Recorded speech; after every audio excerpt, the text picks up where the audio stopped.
Now, it almost feels like we are going down a funnel. We inspire the many. We train a few less. A few less might be committed to pray. Some people are going to be willing to give. But then we get to the part of actually going. Mm-hmm. And I think that we have two distinct elements about going to the people that need to hear the gospel. Mm-hmm. These billions of people that you were talking about earlier. One of those pieces is going. And it refers to the opportunity to go with people from our local churches and other churches to the mission field. Mm-hmm. How can we think about going in terms of this is our mission? That's a great question. I think when we think of the word going, we should categorize in our own minds that we are going in order to walk beside others that are living in places where we're not living. Right. So we're going to partner well with missionaries in places and among peoples where we normally aren't living and interacting day after day. And so think more along the lines when we use the word go as short term. So this is a way for short term missions. Now there's a debate today about, well, should we still do short term missions? Is that helpful? Is it distracting to the missionaries? Is it unhelpful to the field? But we're convinced that short-term missions is helpful as long as we follow some things that we feel are strengthening the work on the field. And we'll say more about these things later, but ultimately we want to let that missionary drive what it is that we're doing on the short-term mission. Now, we might mean well, Hope, and we say, hey, we're going to come and we're going to go to this place in North America, or we're going to go to this place internationally, and we're going to do X, Y, and Z, and we're going to come on these particular dates.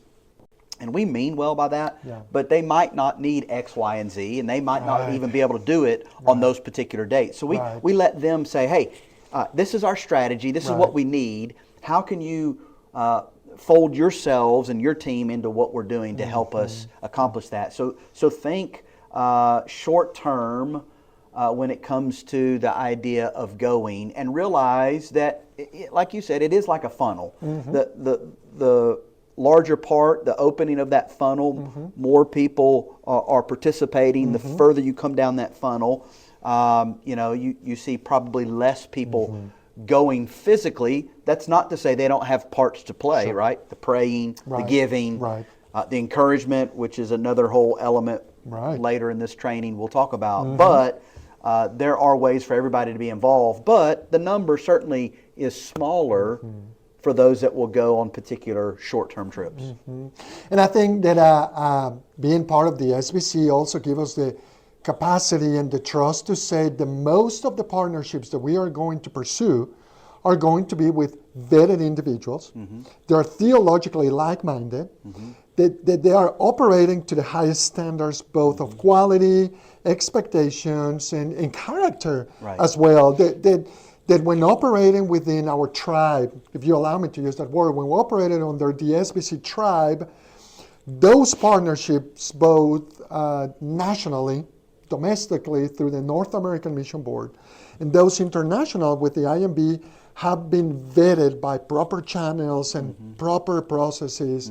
And it still amazes me when in our roles and when you and I go and speak to churches, we are engaging individuals, how easy it is in the big picture for this idea to get lost, and that is, you as you're watching, we have through our SBC churches, we have missionaries nationally and around the world that we can easily connect with, that we don't have to do the hard work of vetting theologically. We can step in faith and in confidence, knowing that they are like-minded, that they are part of us, and as we often say, they are us and we are them. That's right.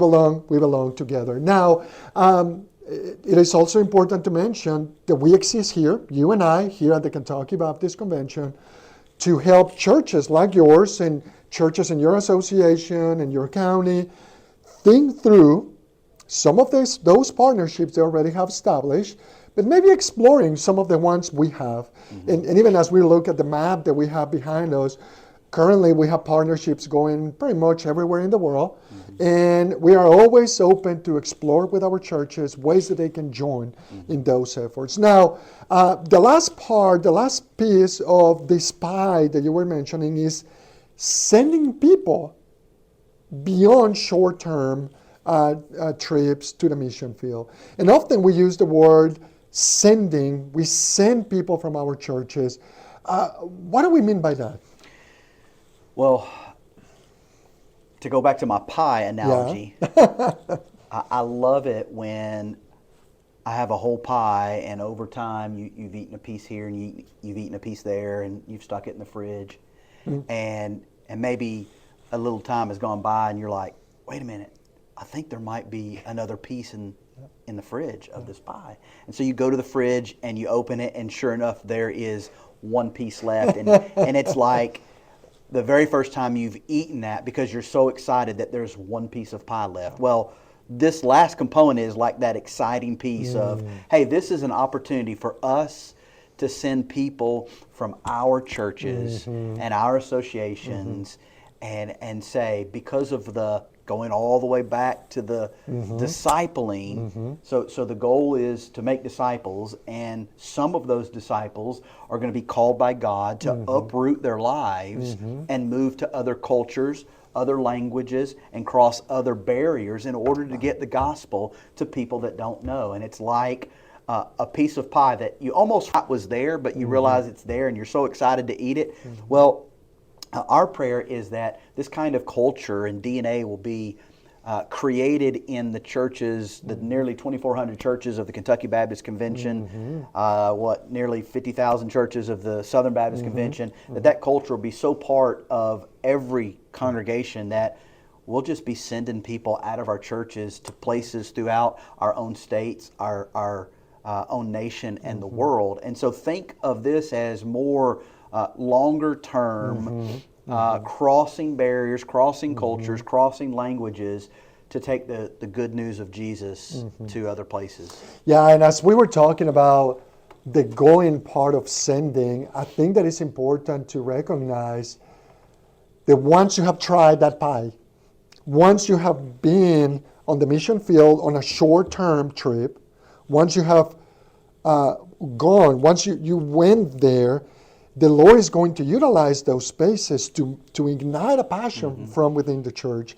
And then we also firmly believe that God continues to call people from all journeys in life into ministry, into what we would call full-time ministry. God continues to call people out of the pews into the fields, into the harvest, not only for ministry, not only for full-time ministry positions, but even for situations like this. And this is an exciting time in the life of our denomination. We are starting to see numbers ramping up again after COVID. We're seeing more people answering the call, but there's so much more that people could be doing. And it's also a great opportunity for a congregation to continue to serve at a place that they have been in multiple occasions, to pray for the Lord, to call someone, uprooting, as you mentioned, their lives in going into those places. I think that it's very important. I also think that it's important for people. We want to give you handlers as you're watching the videos. Be sure that you're writing questions. Some of the things that we converse about in here. Let's be sure that we are creating space for you to ask those questions when we meet over the weekend in person.